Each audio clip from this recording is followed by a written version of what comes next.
Welcome to ComfortTV.channel news, where we bring you verified and balanced news from Nigeria and around the world. My name is Faith Kevin. Thank you for joining us this Sunday morning. In headlines, NLC vows nationwide protest over rising insecurity in Nigeria. Mr. Peter Obi slams luxury vehicle distribution as abuse of public trust. Sheikh Gumi raises concerns over foreign influence in Nigeria's security crisis. Zamfara clears cholera outbreak records, 192 deaths, 6 deaths, 13 injured in Kogi road crash involving persons with disabilities. FCC Oshun congratulates Ooni of Ife on 10th coronation anniversary.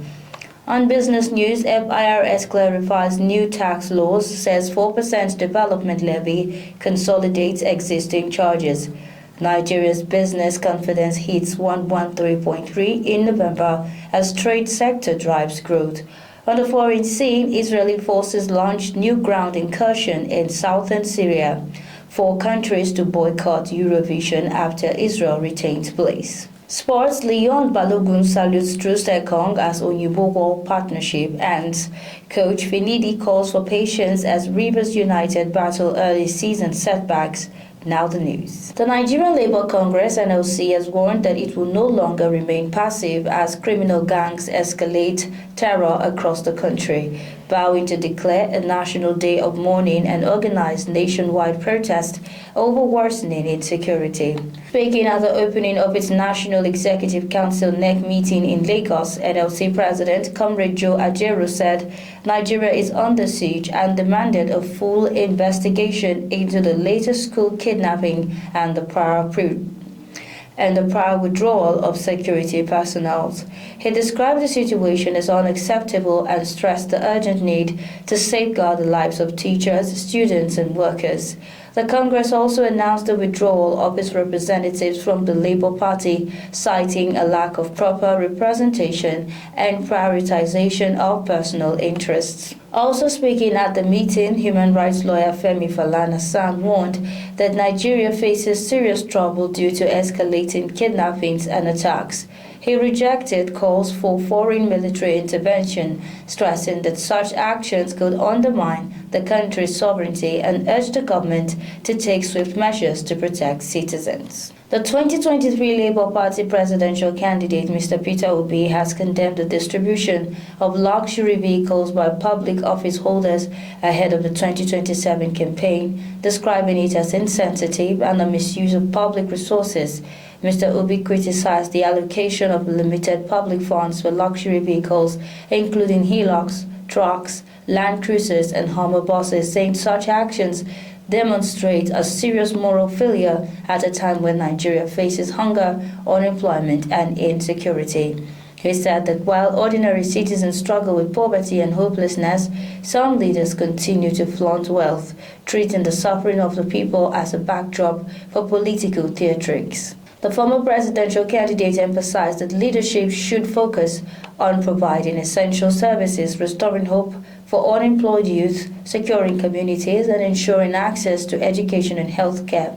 He argued that distributing luxury vehicles for campaign mobilization is not governance, but a display of insensitivity and abuse of public trust. Prominent Islamic scholar Sheikh Ahmad Mahmoud Gumi has raised renewed concerns over what he describes as the hidden involvement of powerful foreign nations in Nigeria's prolonged security crisis.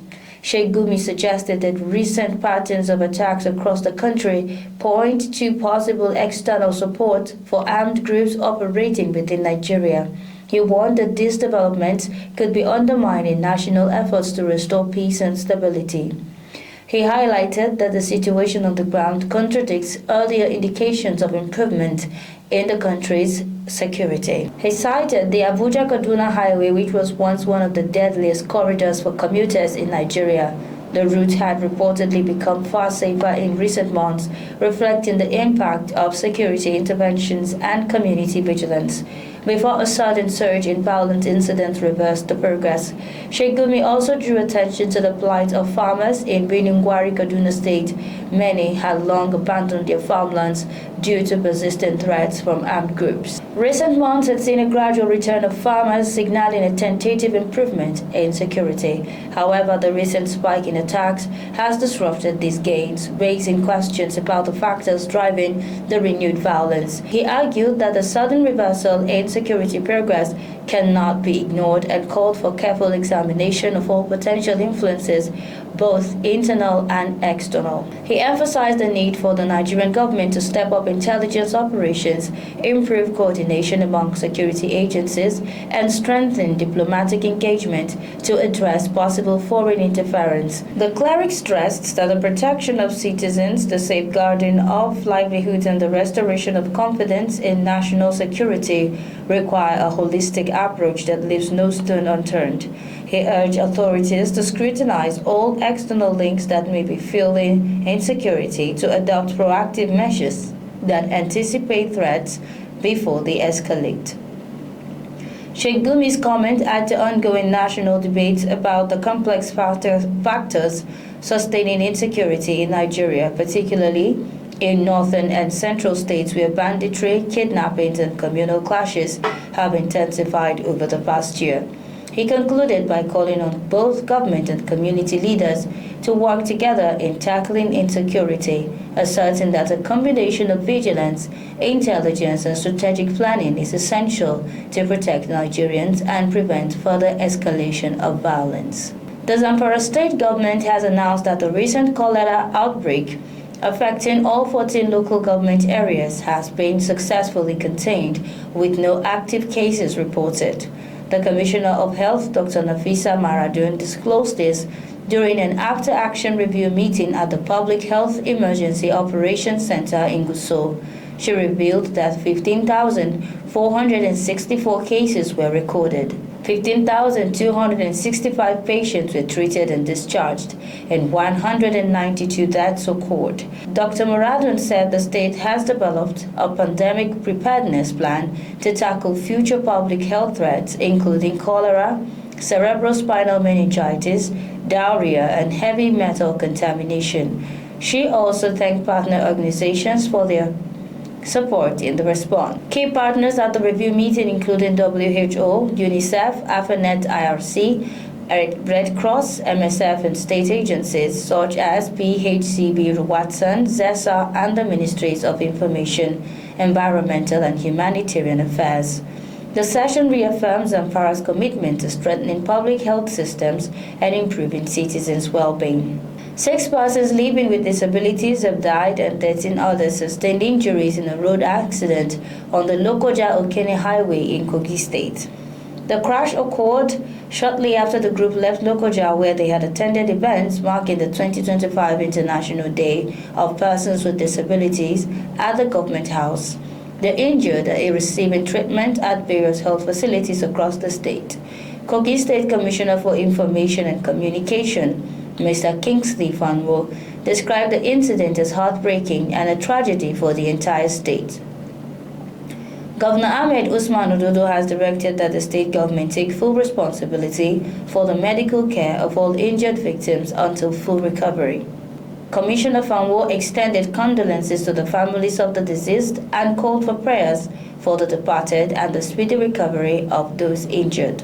The Federal Commissioner representing Osun State, Honorable Eludayo Eluyemi, has extended warm congratulations to the Ooni of Ife, Oba Adeye Enitan-Ogunwusi, on the occasion of his 10th coronation anniversary.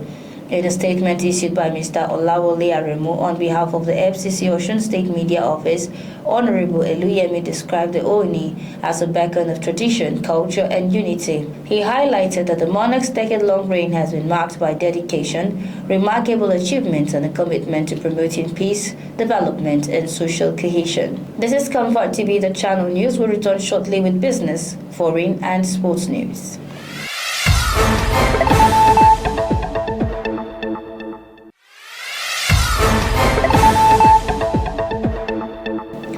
Many thanks for staying with us. Welcome back. In the world of business, the Federal Inland Revenue Service (FIRS) has explained that Nigeria's recently enacted tax laws are designed to boost economic competitiveness, attract investment, and strengthen long-term fiscal stability.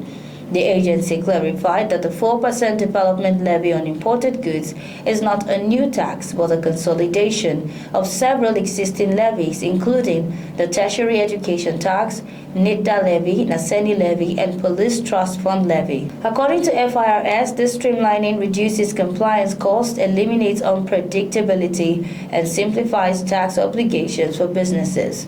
Small businesses and non-resident companies are exempt, providing protection for the most vulnerable firms.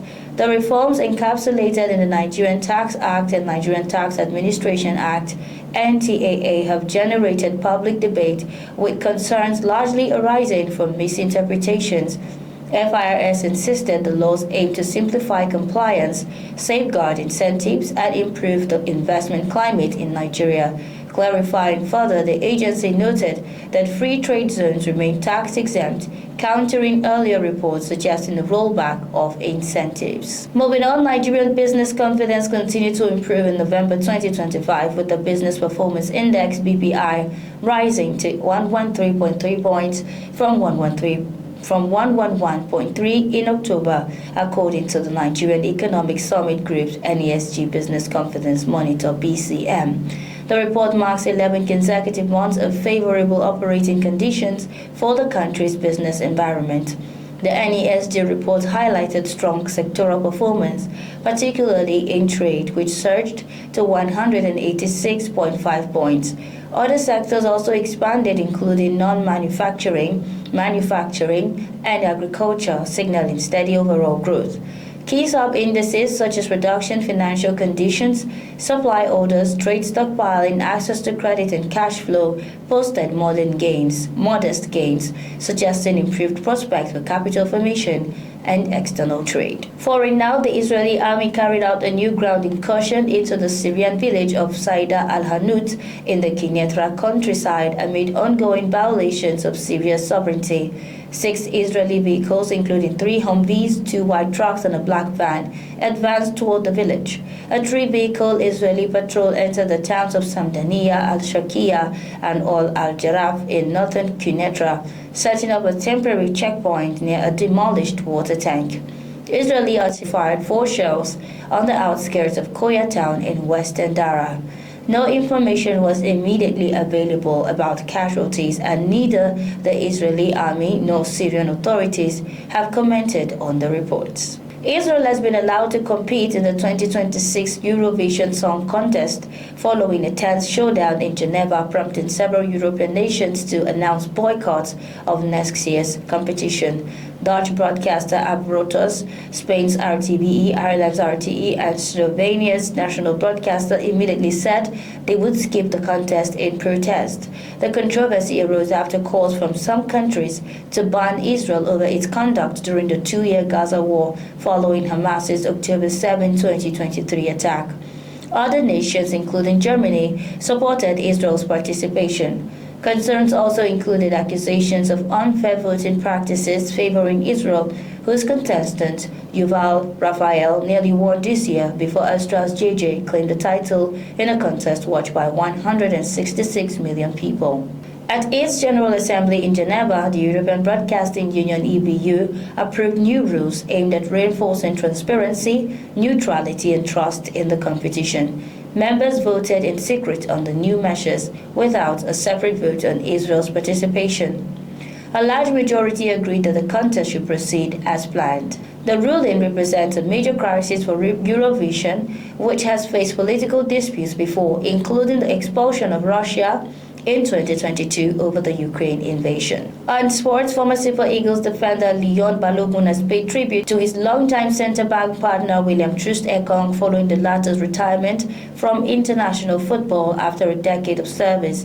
Both players formed the famous Oyubo Wall, a defensive partnership that became one of the most recognizable and trusted combinations in modern Nigeria football.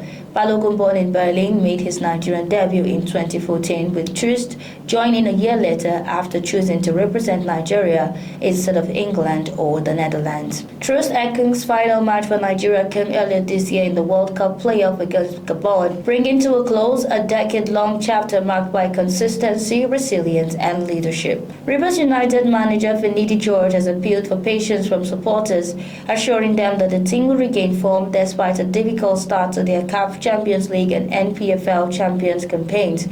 The Pride of Rivers have endured a shaky run in recent weeks, losing their opening Champions League group match to Pyramids in Cairo and falling 2-1 at home to Morocco's RS Berkane. The defeats raised concerns about the team's readiness for continental competition. Their narrow 1-0 win over Kano Pillars in an outstanding NPFL fixture on Wednesday did little to calm those worries, with fans questioning the team's mentality and overall preparedness for the season ahead. Finidi acknowledged the frustration but said the squad is still recovering from the impact of their home loss to Berkane. He noted the first half against Pillars reflected that struggle as the players appeared hesitant and below their usual intensity. However, he praised their improved second-half performance, which produced the winning goal and secured 3 crucial points. And that's our news bulletin this hour. Before we go, a recap of our top stories. NLC vows nationwide protest over rising insecurity in Nigeria. Mr. Peter Obi slams luxury vehicle distribution as abuse of public trust. Sheikh Gumi raises concerns over foreign influence in Nigeria's security crisis. Zamfara clears cholera outbreak records 192 deaths.